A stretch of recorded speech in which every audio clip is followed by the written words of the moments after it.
बोले कृष्ण कन्हैया लाल की जय। जय श्री कृष्ण। भक्तों, जीवन में भक्ति से बड़ा कुछ नहीं है। भक्ति का आनंद जीवन के सभी आनंदों से उत्तम है। इसीलिए मैं कहता हूं कि भक्ति अवश्य करें। जैसे अन्य आनंदों की प्राप्ति करते हैं, वैसे ही भक्ति का आनंद भी लेने की प्रयत्न जरूर करें। आइए आज हम इसी भक्ति की श्रृंखला में एकादशी के व्रत के विषय में समझते हैं। एकादशी, जैसा आप जानते हैं, एकादश का मतलब होता है 11वां दिन। 11वां दिन जो है, 11 वैसे शुभ अंक भी होता है। और एकादशी भगवान विष्णु की ऊर्जा है, शक्ति है, भगवान को प्रिय है। एकादशी का जो व्रत रखता है उसका कल्याण होता है।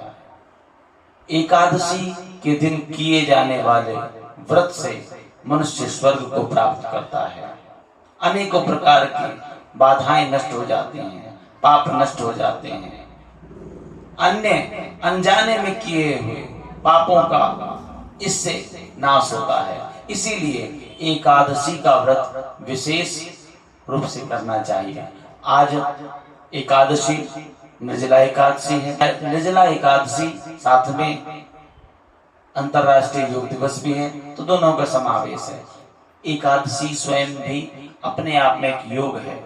जो इसको करता है वह इसका अनुभव करता है। एकादशी के व्रत के लिए आज का जो नाम दिया गया है वो है निर्जला एकादशी। निर्जला एकादशी ज्येष्ठ मास शुक्ल पक्ष की एकादशी होती है। इस दिन जो व्यक्ति बिना जल के स्नान और आचमन के जल को छोड़कर अन्य किसी भी अवस्था में जल न ग्रहण करते हुए जो इसका व्रत रखता है, उपवास करता है, उसका कल्याण होता है, उसे स्वर्ग की प्राप्ति होती है। इसीलिए व्रत अवश्य करना चाहिए। ये एकादशी विशेष एकादशी है। आइए इसके विषय में पौराणिक कथा समझते हैं। पुराणों में एक बार भीमसेन जी ने श्री व्यास जी से कहा कि महाराज, माता कुंती, ज्येष्ठ भ्राता युधिष्ठिर, अर्जुन, नकुल, सहदेव मुझसे व्रत करने के लिए कहते हैं, जो कि मेरे लिए बड़ा ही कठिन है।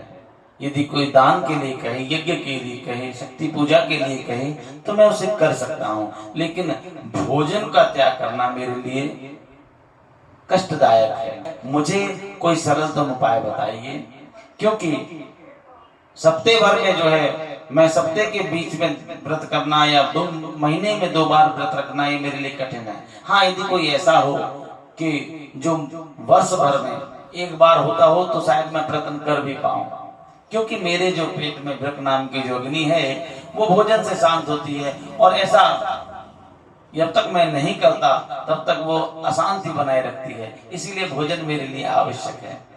तो व्यास जी उनकी स्थिति को देखते हुए कहते हैं कि हे भीमसेन, यदि वैसे व्यक्ति को स्वर्ग की इच्छा है तो उसे वैसे दोनों ही एकादशी मास की करनी चाहिए। फिर भी यदि किसी कारणवश, जैसे तुम्हारी परिस्थिति दिखती है, यदि कोई विशेष पुण्य की प्राप्ति चाहता है, विशेष लाभ चाहता है, तो और उसके शरीर में उतना सामर्थ्य नहीं है, तो वो निर्जला एकादशी, जो वृषभ और मिथुन संक्रांति के बीच में ज्येष्ठ मास शुक्ल पक्ष की एकादशी होती है, उस दिन निर्जल व्रत रखकर कर सकता है। इसका नाम निर्जला होता है। इसमें जल केवल स्नान और आचमन के लिए ही प्रयोग किया जा सकता है। अन्य अवस्था में जल का ग्रहण नहीं किया जाता, वो भी 6 मास तक लिया जा सकता है। यह सभी एकादशियों में श्रेष्ठ है, और एकादशी के जितने भी गलतियां होती हैं उनके पुण्य लाभ को देने वाली है। इसीलिए इस एकादशी को भी यदि तुम कर लेते हो तो तुम्हारा कल्याण हो सकता है। तब भीमसेन ने इसका पूरा नियम जाना। व्यासदेव ने बताया कि प्रातः कालीन उठकर स्नान आदि करने के बाद भगवान विष्णु की पूजा यथाभाव जैसा तुम कर सकते हो ऐसा करते हुए संकल्प लेना चाहिए कि मैं आज पूरे दिन निराहार निर्जल इस एकादशी का व्रत करूंगी। इस प्रकार निश्चय करते हुए पूरा दिन भगवान की भक्ति में ओम नमो भगवते वासुदेवाय इसी मंत्र का जाप करते हुए यथाभाव जाप कर सकते हैं। और द्वादशी की सुबह सूर्योदय के पश्चात अपना स्नान ध्यान करके भगवान का पूजन कर ब्राह्मण आदि को भोजन करें, ये यथासंभव हो सकता है करवा सकते हैं। दान आदि करने के पश्चात अपना पारायण करें, अर्थात अपना जो जल आदि ग्रहण करें। इस तरह से आप इस व्रत को कर सकते हैं। इसके करने से सुख सुविधाएं, मन की शांति, जीवन का आनंद, अन्य प्रकार के कष्टों की निवृत्ति और अंत में मोक्ष की प्राप्ति होती है।